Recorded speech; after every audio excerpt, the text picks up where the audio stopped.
Well, after hours of debate, the House passed a massive public safety bill just after midnight.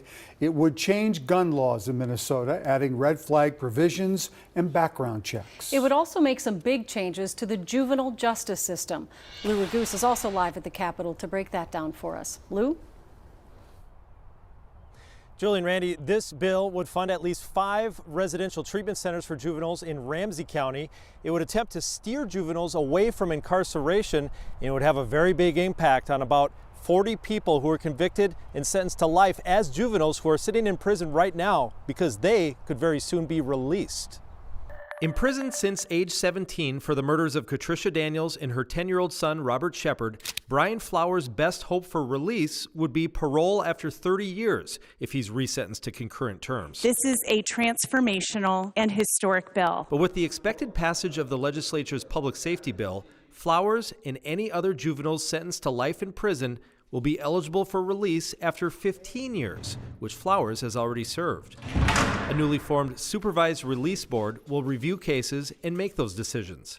The Minnesota County Attorneys Association opposed the change when it was discussed earlier this legislative session. The model that we went with was really evidence-based and appropriate. Democratic Representative Sandra Feist is excited about the creation of an Office of Restorative Practices, which she believes will transform the way juvenile offenders are handled, with more alternatives to incarceration.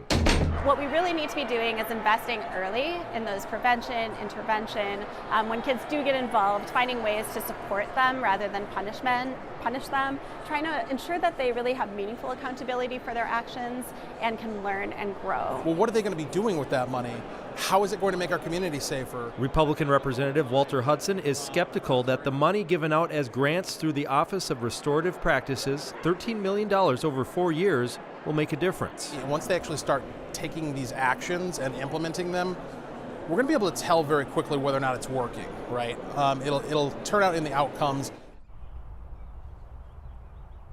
I reached out to Hennepin County Attorney Mary Moriarty and Ramsey County Attorney John Choi to get their reaction to the changes that would come to the juvenile system from this bill. Both of them applauded the bill, Moriarty saying that she advocated for many of the provisions within it, and Choi noting especially the Ramsey County treatment centers, which is something that he's wanted for quite some time.